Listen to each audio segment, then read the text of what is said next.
I spent over $500,000 on my own business education. And in every single course, mastermind, coaching program, workshop, I've become the number one student they had and then eventually surpassed the person who taught it. If you're in the game of entrepreneurship, in the game of business, you have to grow in order to get better. And in order to grow, you need to learn. And if you're going to learn, you might as well do it the right way and win.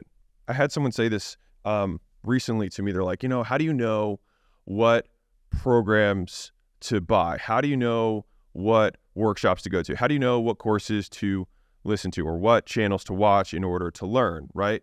And they're like, how do you know that it's going to work? And I think that's the question that always gets asked is like, how do you know it's going to work?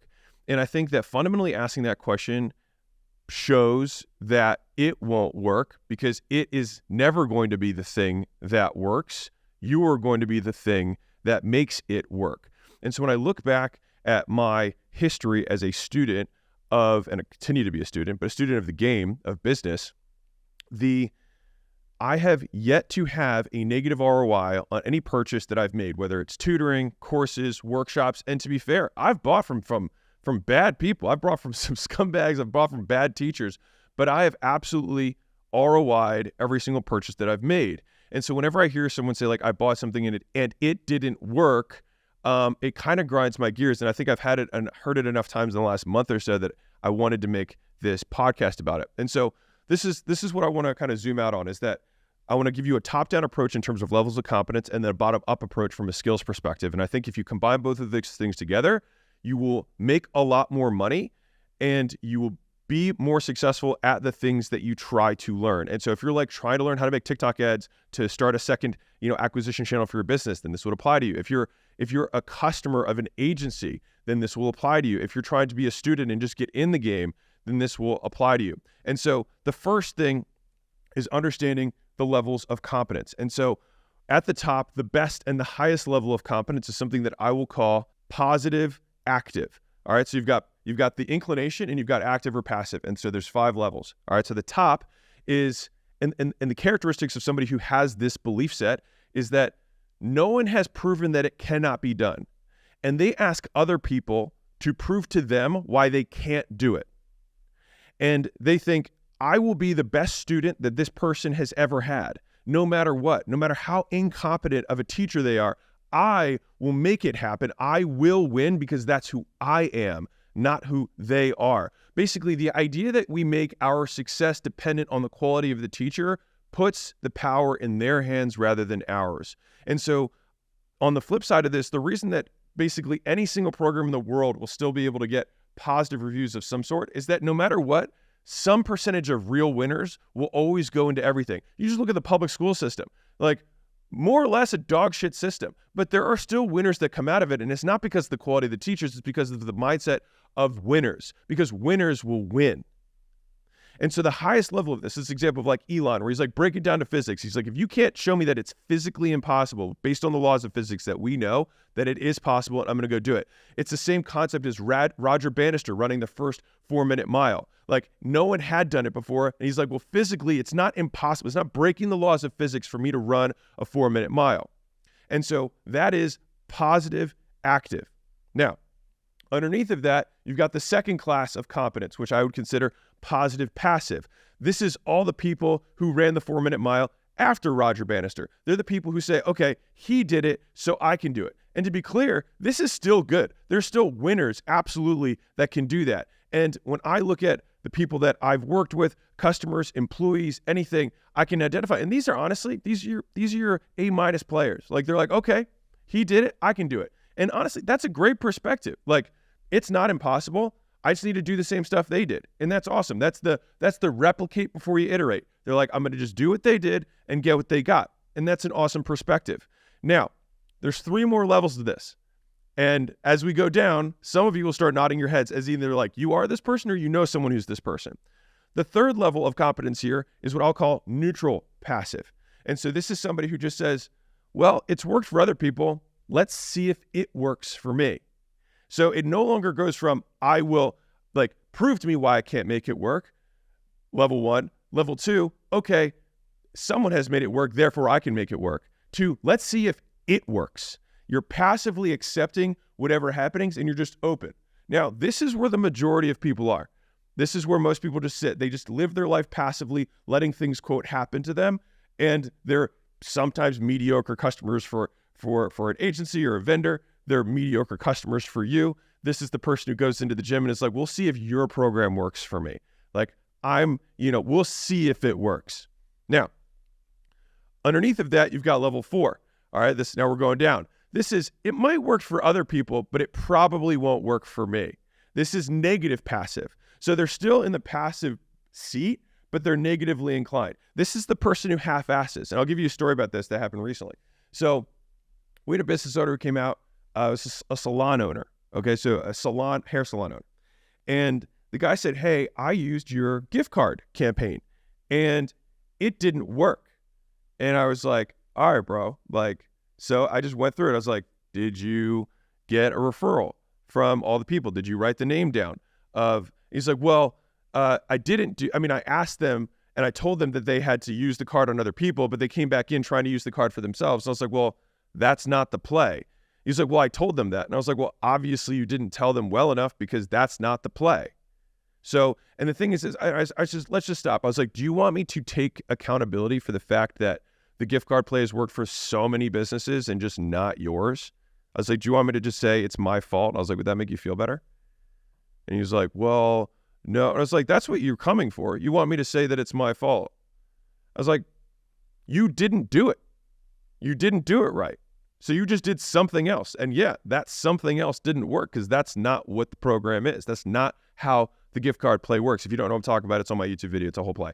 And so eventually I got him to be like, okay, I just didn't do it. I was like, cool.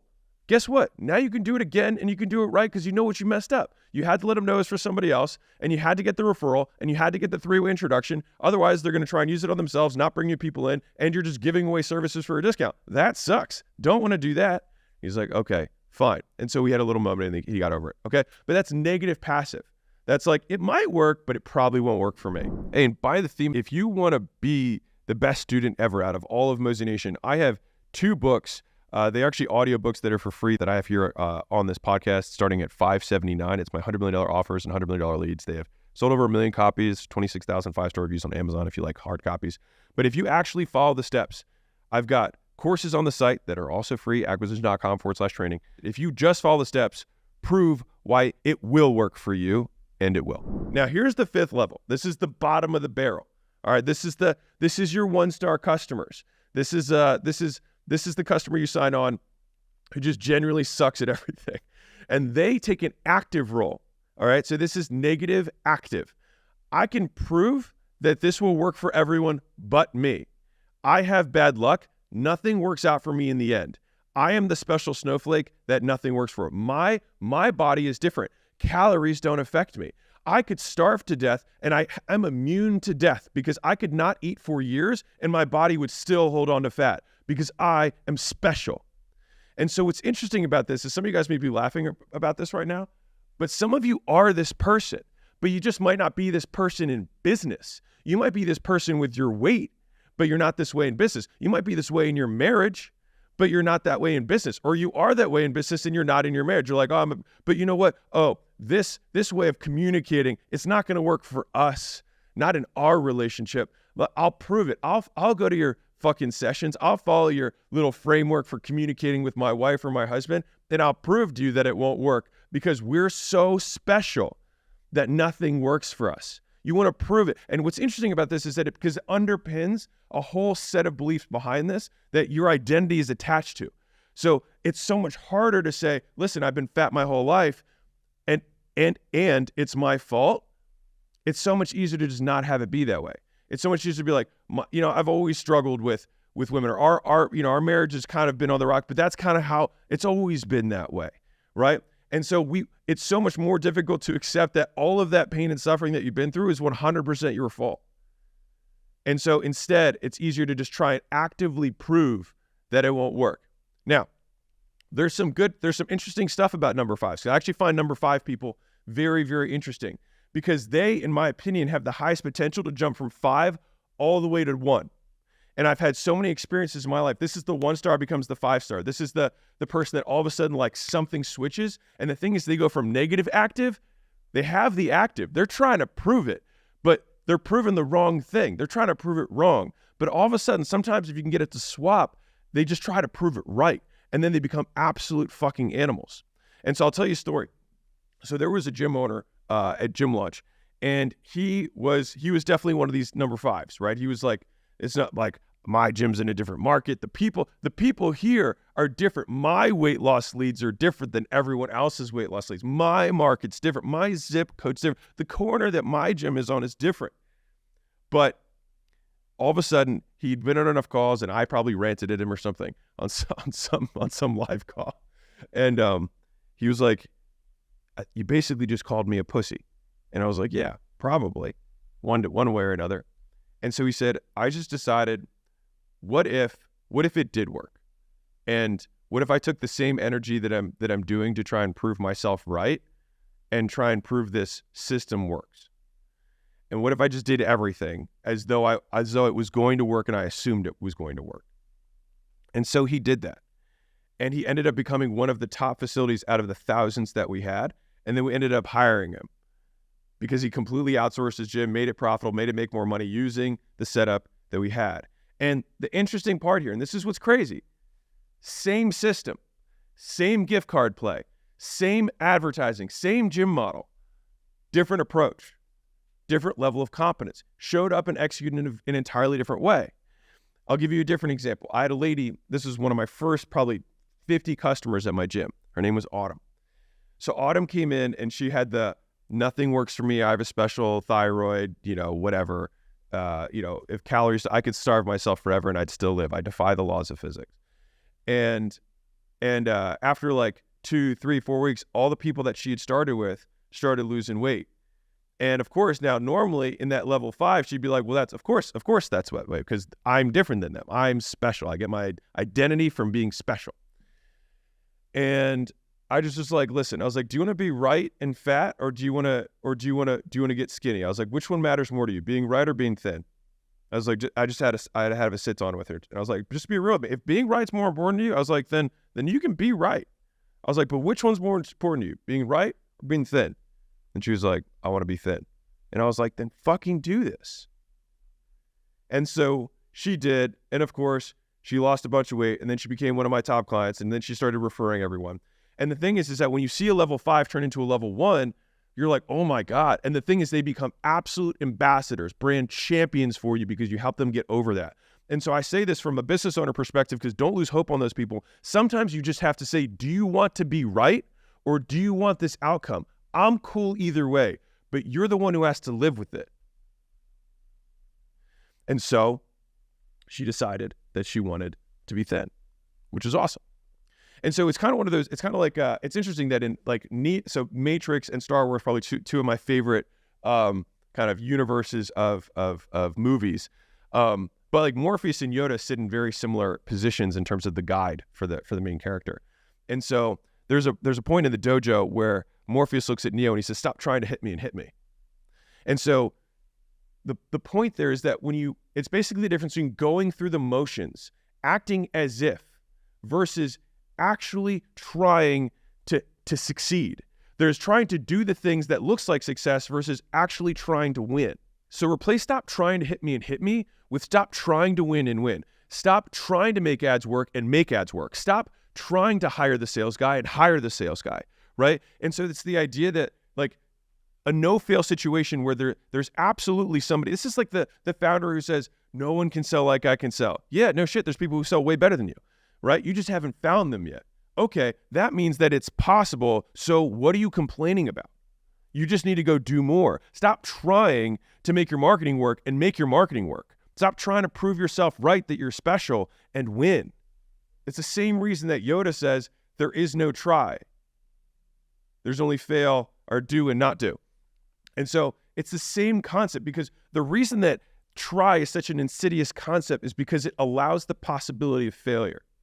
It basically says that there is a way that this won't work. But if you fundamentally believe that if, like even at level 2, if someone else can do it, so can I, then there is zero possibility of failure, because if they can do it, I will do it. And obviously the level above that is, even though no one has done it, it is not impossible, and therefore I will. And so that's the top-down approach that I would approach. So I said there's 2 levels of this in terms of thinking through becoming the best student. Is that where are you on that pyramid? Are you level 1? Are you level 2, level 3, level 4? And are you in different places in different domains? Are you some way in your fitness life, or some way in your marriage or spouse life, or some way in your business life? And notice how you approach it differently, and then look at the one that you're most successful, because you're probably going to be better, hopefully better at one of those domains than the other, and think about the thought process you have when you approach it, and try and think about using that set of beliefs and systems on the one that you fail at the most. And that has been helpful for me. Now, the question that I always like to ask, because obviously I've been in the education world and I like education a lot, is why do we have unequal outcomes? Why is it that you've got 100 people who start and you've got one guy who murders it, one guy who tanks, and then you've got all these people in between? And so this is the bottom-up approach in terms of thinking about this, is the number of skills someone has going into an education process, program, whatever, predicts their success. So let me explain. So if you, and this happens all the time. This is I went through 3 different things and then I did this thing and then it finally worked. But what you didn't know is that you were building this bridge towards an outcome. And the first thing you did gave you the first 5 bricks. And the second thing you did gave you the second 5 bricks. And the third thing you give the next 5 bricks. And then the last thing you did just gave you the one last brick you needed to finish the bridge across from where you are to wherever you wanted to go. But the thing is that we attribute all of the success to the last brick just because it was the most recent, not because it was the most important. It's the same thing as, like, it's kind of weird in the world of like education and business education. It's like, oh man, I used to think this guy was good. Now I learned from this guy. But it's like saying, yeah, my kindergarten teacher taught me simple addition, and then my algebra teacher, wow, he really taught me. That guy who taught me, simple addition's an idiot. It's like, no, he taught you what you needed to get to where you're at now, because skills and education build on themselves. And so you were able to be successful with the algebra teacher because you had the simple arithmetic teacher beforehand. And so we have this weird thing where you get to an advanced level and you think that the person who taught you the basics was somehow wrong. They were just at a different part in your process, in the stage, in building the bridge. And so the reason that some people are successful and you are the last brick, if you're a business owner, for that particular business, is that they were able to assemble all those skills at a time. Now, the more skills someone comes in with, and also the more meta skills that someone comes in with, the more likely they are to be successful. And the reason for that is the vaguer the instructions can be. And so, for example, someone can come to me and say, hey, Alex, can you build a nose strip company for me? And I would say, sure, because I have that skill set to build. I have all of them, right? Like, I know how to market, I know how to sell, I know how to get product, I know how to do logistics, all that stuff. They can just say that vague of instructions and I can go do it because I have that skill, right? Now, that stack of skills, rather. The meta skills you have allow you to bridge the gap where things are vague.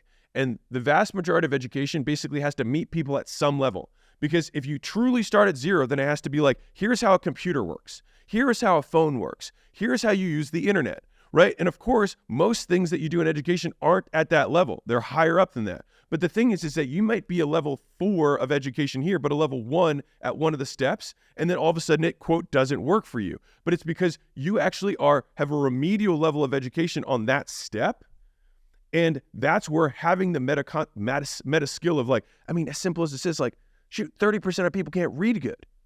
Like, they're not even literate. And so of course they're gonna have a harder time trying to learn anything because they can't even have the ability to learn, right? And so I think about this. And so if something has failed for you in the past, rather than blaming the thing, blaming the fact that you did not have sufficient skills to make it work. And even in the most counter example where something's absolute dog shit, because it does happen, right? I think you can still learn what not to do. Some of us had phenomenal examples of what not to do in a marriage from our parents. Some of us had exceptional examples of how not to parent from our parents. We've had exceptional examples of how not to boss from our bosses. We've had exceptional examples of how not to deliver a product from a business. And so sometimes it's using inversion thinking of, like, okay, what are all the things that made this horrible? And then do the exact opposite of that. And I think that that's why you can always ROI every single experience you have, because you can always either benefit from it or benefit from the inverse of it.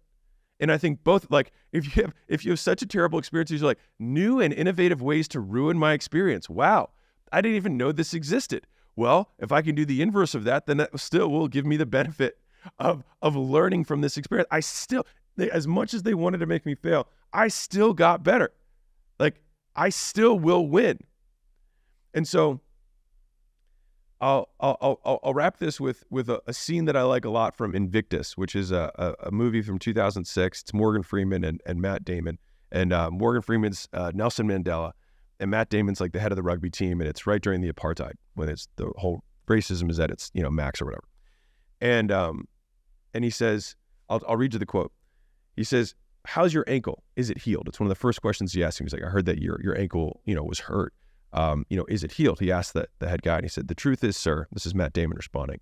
He said, "The truth is, sir, you never played 100%. And Mandela responds, "As in sports, as in life." And I like that a lot. I remember hearing it and being like, whoa, that, like, for whatever reason, it just hit me when I heard that, because we have so many times where we blame the conditions for the lack of success. But the reality is that the champions create success regardless of the conditions. And so they don't look at the education system. They don't look at the thing that the teacher gave. They don't look at what the vendor provided and think, well, I'm going to prove that they were bad so that I can be right. They just win no matter what. And so I think it's like kind of like Tom Brady of like, okay, well, he can go to a different team and still go to the championship, still change the conditions, because he forces the winning to occur. And that's why, that is the quintessential thing that, like, if you look at your team, if you're a business owner, you're like, who on my team is a level 1? Who's a level 2? Who's a level 3? Who's a level 4? Who's a level 5? Who wants to just like prove that my thing's not going to work? Who's just like, we'll see if it works? Who's like, I think this can work. Other people have done it. We can do it too. And who's like, we will be the first to do it because there's no reason we can't. And I think it's a great way to measure and assess your team. I think it's a great way for you to measure and assess yourself and apply it between different domains. And so I think as I think about these things for myself, I think the biggest thing that I've been fortunate with is I hate the idea of someone making me worse. And I hate the idea of, quote, not getting better from something I invest time and money into. And so I've always had the desire to be the number one person in anything that I ever try and learn. And so it's like, even if this guy's mediocre, I'm going to be the best student he's ever had, no matter what, which has come to bite me in the ass because every single person I've ever bought something from has claimed that they're the reason for my success. But the thing is that I'm just going to get real nasty with you. I've been more successful than every one of their customers and them. So like, fuck you. And so I've always taken it from the approach of replicate before you iterate. So I don't try and get fancy. So I'm shifting gears out because I just got a little passionate about this. But like, I will do everything they said to the T to replicate what they've done. So if I want to learn something from them, they have been able to do it, and I will do exactly what they did. And then I can get the same result. And then once I've replicated it, then I'm like, all right, here's 7 ways I can do this better than them. And then I will iterate. But I think one of the other issues that happens is people try to iterate before they replicate. And the thing is unless you've learned to replicate, you don't know why it worked to begin with. And so you have to retrace the steps. You have to pick up the breadcrumbs and be like, okay, we did this because there's that hole there. Okay, we did this because there's that problem there. Okay, got it. Now I have a good lay of the land. Now, with the other skills that I have that the person who taught me doesn't have, I will make this better. And that's how I think you can stair-step your way, learn from as many people as you can. And when you learn from your third teacher, you can pull from your first and second teacher to try and make what you learn from the third teacher better. But the thing is that in any of these paths, you just have to start learning and be willing to know that no matter what happens, as long as you execute, you will learn either what to do or what not to do, but you learn either way. And I think that gives you a no-fail situation as a student because it means you become an inevitability. Like, I will win. Whether it's with you, the next guy, or the guy after that, I will win. I will figure this out because there's no way that this is impossible. There's no reason that Facebook ads can work for other people's businesses, not mine. There's no reason that doing a direct mail campaign, if I can get it into the right business owner's hands, that I cannot find a way to monetize that. There's no way that somebody else can have a $1 billion roofing company and I have a roofing company that's only doing $1 million a year. I don't need to change industries. If they can do it, I can do it. There's a way. And I just don't know how yet, but that's a me problem, not a universe problem. And the thing that everyone keeps messing up about this is that they're trying to think that like they're proving the system right, or they're proving their teacher right, or proving the guru right. But you're not doing any of that. You're proving to yourself yet again that you can win no matter what. And I think that's the big difference, because some people like don't want to win because they want to prove that the teacher's bad. It's like, that's like drinking poison and hoping the other person dies. It's one of the dumbest things I can possibly imagine. Like, you want to sacrifice your outcome, your success, because you want to show that someone else is bad. Like, the best way to show that someone else is bad is to beat them. And then just keep winning and move on with your life and get them to shrink into irrelevance as you grow into your potential.